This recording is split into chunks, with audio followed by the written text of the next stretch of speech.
আসসালামু আলাইকুম। আমি নাহিদ ভাইয়া। আজকে আমরা ইন্টারমিডিয়েট উদ্ভিদ বিজ্ঞানের দ্বিতীয় অধ্যায় কোষ বিভাজন নিয়ে আমরা আলোচনা করব।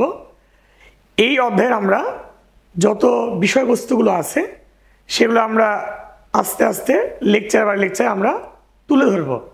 আমরা আজকে লেকচার 1-এ একদম বেসিক যে আলোচনাগুলো আছে সেগুলো নিয়ে আমরা তোমাদের পড়াবো। তো আমরা এই অধ্যায়ের যে পড়াগুলো আছে আমরা জানি যে কোষের একটি বেসিক জিনিস হলো কোষ বিভাজন। এই কোষ বিভাজন জীবের একটি গুরুত্বপূর্ণ বৈশিষ্ট্য। তো এক্ষেত্রে আমরা প্রথমে দেখব যে কোষ বিভাজন কাকে বলে। আমরা একটু দেখে নিই। ফার্স্টে আমরা দেখব হলো কোষ বিভাজন। কোষ বিভাজন কি? যে প্রক্রিয়ায় একটি সজীব মাতৃকোষ বিভাজনের মাধ্যমে 2টি বা 4টি অপত্য কোষ তৈরি হবে তার নাম কোষ বিভাজন। তো এক্ষেত্রে আমরা একটু এইটা নোট করার চেষ্টা করব। তো যে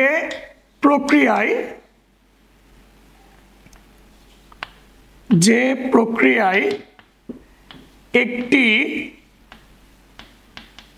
সজীব মাতৃকোষ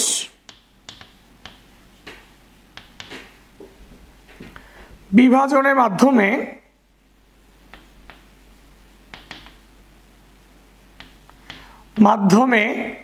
2টি বা 4টি অপত্য কোষ সৃষ্টি হয় তাকে আমরা কি বলবো? তাকে আমরা বলবো কোষ বিভাজন। সৃষ্টি হয় তাকে কোষ বিভাজন বলে। এই যে কোষ বিভাজনের সংজ্ঞা পড়লাম, এটি আমাদের পরীক্ষায় ক নম্বরে আসতে পারে। তো এই কোষ বিভাজনের ক্ষেত্রে আমরা 2টা জিনিস লক্ষ্য করব। যদি দেখি একটি কোষ এখানে আছে, এখানে একটি কোষ তৈরি করেছে, দেন এখানে একটা কোষ তৈরি করেছে। তো এক্ষেত্রে এই কোষ থেকে 2টা কোষ তৈরি হয়েছে।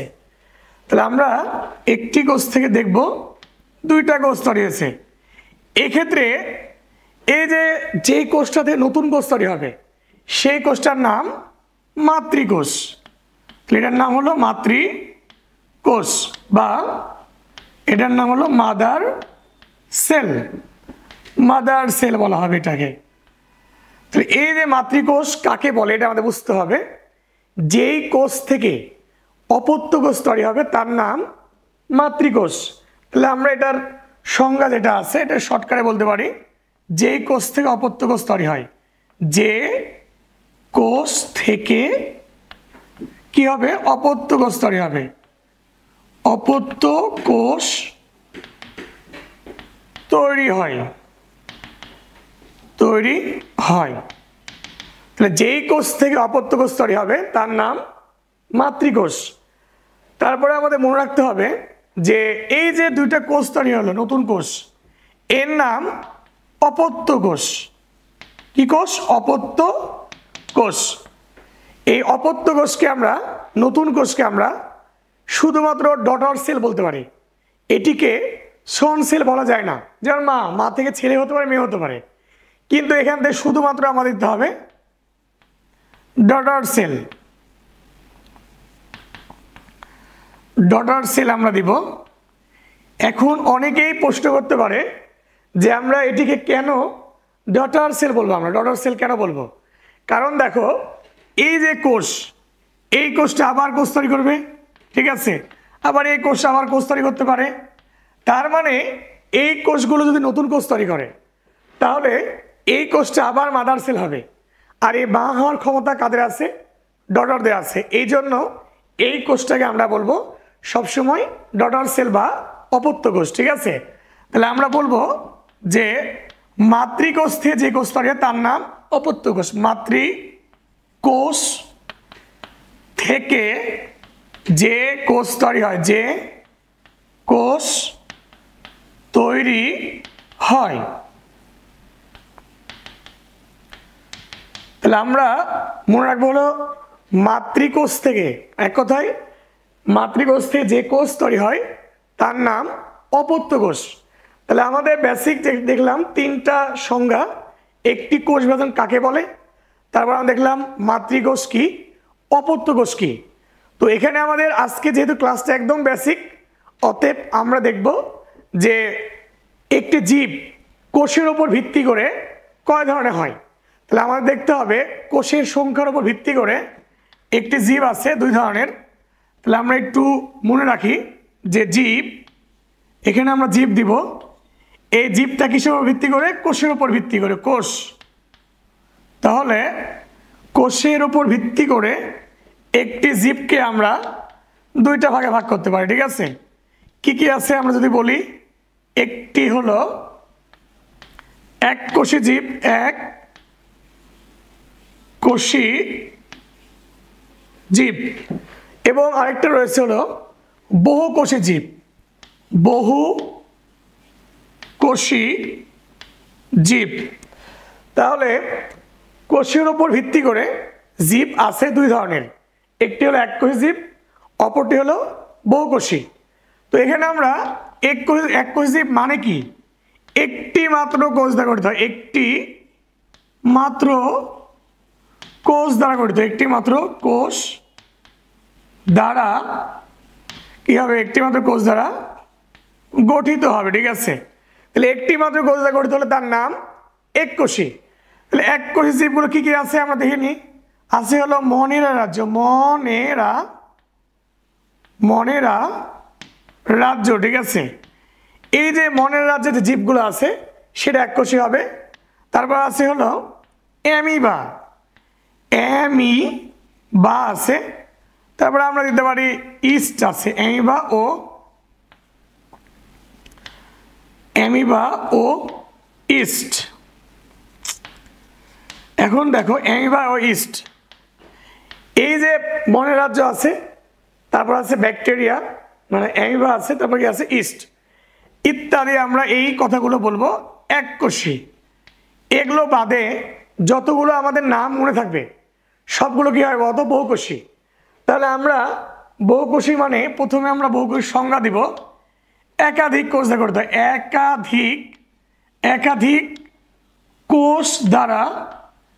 একাধিক কোষ দ্বারা গঠিত। তাহলে একাধিক কোষ দ্বারা গঠিত হলে তার নাম কি, বহুকোষী। এবং এর উদাহরণ আমরা বলবো না, এর উদাহরণ হলো বাকি সকল জীব দিতে পারে, বাকি সকল। তাহলে বাকি সকলগুলো হবে কি বলতো, বহুকোষী। যেমন মানুষ, গরু, ছাগল, আম গাছ, জাম গাছ, সবগুলো কি হবে বলতো, বহুকোষী। তো এখানে আমরা তাহলে এই যে কোষের উপর ভিত্তি করে আমরা দেখলাম জীব দুই ধরনের আছে, এই বেসিক জিনিসগুলো বুঝতে হবে, কারণ এখান থেকে কিন্তু কোশ্চিন বোর্ড পরীক্ষায় হয়েছে। এরপরে আমরা দেখব হলো যে ক্রোমোজোমের উপর ভিত্তি করে জীব দুই ধরনের আছে, ক্রোমোজোম। তাহলে ক্রোমোজোম। তাহলে এই যে ক্রোমোজোমের উপর ভিত্তি করে আমরা দেখব জীব হলো দুই ধরনের আছে। একটি জীব আছে যারা আছে হ্যাপ্লয়েড, ক্রোমোজোমের ভিত্তি করে এক ধরনের জীব আছে হ্যাপ্লয়েড। এই যে হ্যাপ্লয়েড যারা আছে, এক্ষেত্রে আমরা মনে রাখবো হলো হ্যাপ্লয়েড হলো কি করা হয়, হ্যাপ্লয়েড জীব বলে দিই আমরা, হ্যাপ্লয়েড জীব। এখানে মনে রাখতে হবে এন দ্বারা, হ্যাপ্লয়েড মানে এন দ্বারা প্রকাশ করা হয়, ঠিক আছে। এন দ্বারা প্রকাশ করা হয়। এবং হ্যাপ্লয়েডের সংজ্ঞা যদি আমরা বলি, তাহলে হ্যাপ্লয়েডকে আমরা বলবো এক প্রস্থ ক্রোমোজোম। হ্যাপ্লয়েড মানে কি এক, তারপর আছে হলো প্রস্থ, এক প্রস্থ ক্রোমোজোম। তাহলে আমরা হ্যাপ্লয়েড জীব মানে কি, এটি এন দ্বারা প্রকাশ করা হবে, এবং হ্যাপ্লয়েড হলো এক প্রস্থ ক্রোমোজোম। অনেকটা আমরা যে সিঙ্গেল বলি, এই সিঙ্গেল মানে হলো এক প্রস্থ ক্রোমোজোম বা হ্যাপ্লয়েড আছে। তো এটা আমরা ক্রোমোজোমের দিক থেকে যদি বলি, তাহলে ক্রোমোজোমগুলো এমনে থাকবে, জাস্ট একটা করে ক্রোমোজোম থাকবে। এখন যদি বলা হয় হ্যাপ্লয়েড কারা, তাহলে আমরা হ্যাপ্লয়েডের উদাহরণগুলো আমরা মনে রাখতে পারি যে হ্যাপ্লয়েড জীব হলো মনে রাখতে হবে মনেরা রাজ্য, মনেরা, হ্যাঁ মনেরা রাজ্য। তাহলে মনেরা রাজ্যের মধ্যে আছে ব্যাকটেরিয়া, সায়ানোব্যাকটেরিয়া, এগুলো আছে। দেন মনেরা আছে, তারপর আছে হলো প্রোটিস্টা, মনেরা, তারপর আছে প্রোটিস্টা, তারপর আছে ফানজাই, ফানজাই ও একটি প্লান্টই আছে যার নাম মস বর্গীয়, ঠিক আছে, মস বর্গীয় উদ্ভিদ। তাহলে এই যে আমি যে এই জীবগুলোর নাম বললাম, মনের রাজ্য, তারপর আছে প্রোটিস্টা রাজ্য, তারপর আছে ফানজাই রাজ্য এবং প্লান্টি রাজ্যের একটি জীব আছে যার নাম মস বর্গীয় উদ্ভিদ। তাহলে এই জীবগুলোই হলো কি বলতো এন বা হ্যাপ্লয়েড জীব। এবং হ্যাপ্লয়েড জীবদের আমরা বলতেই পারি এই জীবগুলো হলো নিম্ন শ্রেণীর। হ্যাঁ, এদের গঠন প্রকৃতি এই ডিপ্লয়েড জীবের মতো না, এরা হলো একদম সরল প্রকৃতির হবে। তারপরে আমাদের আছে হলো কি ডিপ্লয়েড, এই যে ডিপ্লয়েড জীব। ডিপ্লয়েড জীব যদি হয় এবং ডিপ্লয়েড জীব এটি টুয়েন দ্বারা প্রকাশ করা হয়, টুয়েন দ্বারা প্রকাশ করা হয়। তাহলে আমাদের ডিপ্লয়েড জীব মানে এই ধরনের জীব টুয়েন দ্বারা প্রকাশ করা হবে। এবং এখানে মনে রাখতে হবে এটি যদি এক প্রস্থ ক্রোমোজোম হয় তাহলে ডিপ্লয়েড মানে কি, এখানে মনে রাখবো আমরা হলো দুই প্রস্থ ক্রোমোজোম। তাহলে দুই প্রস্থ ক্রোমোজোম আছে। এবং আমরা মনে রাখবো এটা হলো যদি সিঙ্গেল হয় তাহলে এই যে ডিপ্লয়েড মানে আমরা বলবো এটা হলো মিঙ্গেল মানে জোড়া বেঁধে আছে, জাস্ট ক্রোমোজোমগুলো জোড়া বেঁধে থাকবে, ঠিক আছে। তো এখানে আমরা ডিপ্লয়েড জীবের যে বৈশিষ্ট্যগুলো আছে বা উদাহরণগুলো আছে সেগুলো আমরা এখানে যদি নাও বলি তাও তোমরা পারবা, কারণ হ্যাপ্লয়েড বাদ দিয়ে যা আছে সবগুলোই মোটামুটি ডিপ্লয়েড হবে। যেমন আমরা বলতে পারি ফার্ন বর্গীয়, তারপর আছে হলো নগ্ন বীজি, এইটা আমরা মনে রাখবো। তারপর আছে হলো আবৃত বীজি আছে, আবৃত বীজি। তারপর আছে ও অ্যানিমেলিয়া,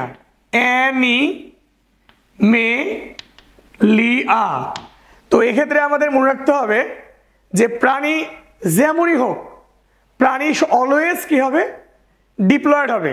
সকল প্রাণী ডিপ্লয়েড এবং উন্নত।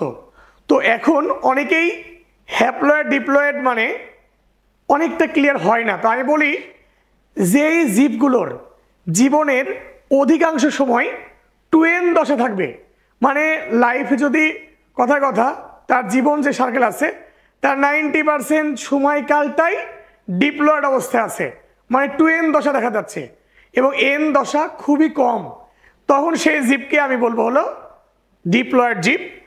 আর অপর দিকে আমি যদি বলি যদি কোনো জীব এন দশাই বড় হয়, টুয়েন দশা কি হয়, ছোট হয়, তাহলে আমাদের বুঝতে হবে সেই জীবটা হলো হ্যাপ্লয়েড জীব। তার মানে এখানে একটি জীবের মধ্যে দুই ধরনের দশাই থাকবে, কিন্তু কোন ধরনের দশাটা বড় তার উপর ডিপেন্ড করেই আমাদের হবে হলো হ্যাপ্লয়েড এবং কি ডিপ্লয়েড, ঠিক আছে। এইটা আমাদের মনে রাখলে আমরা মোটামুটি এই টপিকসটা আমরা কভার করতে পারবো। তবে এটি আমাদের শুধুমাত্র এই অধ্যায় না, বিভিন্ন জায়গায় আমাদের এই হ্যাপ্লয়েড এবং ডিপ্লয়েডের কনসেপ্টটা কাজে লাগে, ঠিক আছে। যেহেতু আমি বলেছি এটি কোষ বিভাজনের একদম বেসিক ক্লাস, অতএব এই জিনিসগুলো তোমরা অনেকে জানো বা অনেকে জানো না, তবে সবাই একটু রিভিউ দিয়ে নিবা। তো এখন এই যে কোষ বিভাজনের ক্ষেত্রে আমরা দেখে নিই মানব দেহে আমাদের কয়েকটা বেসিক জিনিস জানতে হবে। যেমন মানব দেহে পরিণত অবস্থায় কোষের সংখ্যা 100 ট্রিলিয়ন, যেটি 9-10-এ বলে দেওয়া ছিল 30 ট্রিলিয়ন। এখন মনে রাখতে মানে জাস্ট বেসিক মনে রাখতে হবে যে যখন তুমি যে স্টেজে ছিলা তুমি উত্তরটা অবশ্যই সেইভাবেই দিবা। তো 9-10 যখন ছিলা তখন তুমি ছোট ছিলা, বিধায় তখন কোষের সংখ্যা বেশি দেওয়া আছে, এটাই স্বাভাবিক। তুমি ইন্টারমিডিয়েট উঠছো, তোমার এই যে তুমি বড় হচ্ছ, বড় হওয়ার কারণে তোমার কোষের সংখ্যা কী হবে বলতো, বৃদ্ধি পাবে। অতএব তুমি যে স্টেজে আসো তুমি সেই স্টেজে বই ফলো করে উত্তর দিবা। তাহলে আমরা একটু মনে রাখি মানব দেহে পরিণত অবস্থায়, মানবদেহে পরিণত অবস্থায়, মানবদেহে পরিণত অবস্থায় প্রায় 100 ট্রিলিয়ন কোষ থাকে, প্রায় 100 ট্রিলিয়ন, 100 ট্রিলিয়ন কোষ থাকে। তাহলে মানবদেহে পরিণত অবস্থায় কোষের সংখ্যা যদি বলা হয়, তাহলে আমরা বলবো মানবদেহে পরিণত অবস্থায় কোষের সংখ্যা হলো প্রায় কত বলতো 100 ট্রিলিয়ন কোষ আছে। এখন আমরা এরপর দেখব যে প্রতি সেকেন্ডে, মানবদেহে প্রতি সেকেন্ডে প্রায় 250 লক্ষ কোষ সৃষ্টি হয়। ঠিক আছে, তাহলে আমরা মনে রাখবো হলো প্রতি সেকেন্ডে, প্রতি সেকেন্ডে, প্রতি সেকেন্ডে প্রায় 250 লক্ষ কোষ কি হবে সৃষ্টি হয়। মানবদেহে প্রতি সেকেন্ডে প্রায় 250 লক্ষ কোষ সৃষ্টি হয়। তাহলে এই যে কোষ সৃষ্টির ইতিহাসটা আমরা দেখবো যে কি পরিমাণ কি হারে আমাদের কোষ তৈরি হচ্ছে। তো এই জিনিসটা পড়াতে যে আমরা দুইটা ইনফরমেশন একটু দেখে রাখি, যে কোষ নিয়ে যেহেতু পড়ছি আমরা, তাহলে কোষের মধ্যে একটু তোমাদের এক্সট্রা ধারণা রাখো, ছোট কোষ নিয়ে তোমরা একটু আইডিয়া রাখো, এটা অনেক সময় অ্যাডমিশন পরীক্ষা দেয়। ধরো এই ছোট কোষ যদি আমি বলি, এই ছোট কোষটা যদি বলি ছেলেদের কোষ সম্পর্কে মনে রাখবা, ছেলেদের সবচেয়ে ছোট কোষ, ছেলেদের ক্ষেত্রে মনে রাখবো হলো এটি হবে শুক্রাণু। ছেলেদের ক্ষেত্রে সবচেয়ে ছোট কোষের নাম কি? ঠিক আছে, আমাদের মনে রাখতে হবে শুক্রাণু। এবং মেয়েদের ক্ষেত্রে আছে আমাদের সবচেয়ে ছোট কোষ হলো অনুচক্রিকা। মেয়েদের সবচেয়ে ছোট কোষ আছে কি বলতো? অনুচক্রিকা। ঠিক আছে, এই যে অনুচক্রিকা, এটা হলো ছেলেদের অনুচক্রিকা মেয়েদের, আর ছেলেদের জন্য শুক্রাণু এই কোষটা রয়েছে। এখন আমরা এরপরে দেখব কোষ বিভাজন লক্ষ্য করেছেন সর্বপ্রথম কোন বিজ্ঞানী? আমরা দেখি বিজ্ঞানী অল্টার ফ্লেমিং 1882 সালে সামুদ্রিক স্যালামান্ডার কোষে এই কোষ বিভাজনটা লক্ষ্য করেছেন। তো আমরা একটু জিনিসটা নোট করে নিই। তাহলে আমাদের মনে রাখতে হবে হলো বিজ্ঞানী অল্টার ফ্লেমিং, বিজ্ঞানী অল্টার ফ্লেমিং 1882 সালে সামুদ্রিক স্যালামান্ডার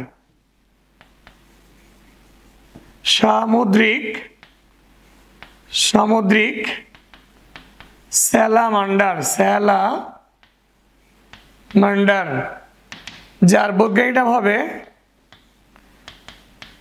ট্রাইটোরস ম্যাকুলোসা। এই যে তাহলে আমরা দেখব বিজ্ঞানী ওয়াল্টার ফ্লেমিং 1882 সালে সামুদ্রিক স্যালামান্ডার কোষে সর্বপ্রথম কোষ বিভাজন লক্ষ্য করেছেন। কোষ বিভাজন লক্ষ্য করেন। তাহলে আমাদের এই এমসিকিউটা আমাদের পরীক্ষায় আসতে পারে। ঠিক আছে, যে কোষ বিভাজন লক্ষ্য করেছেন কোন বিজ্ঞানী? Walter Fleming. কত সালে? 1882 সালে। কোথায়? সামুদ্রিক স্যালামান্ডার কোষে। এখন আমরা এই যে কোষ বিভাজন বললাম, এই কোষ বিভাজনের আমাদের দেখতে হবে প্রকারভেদ।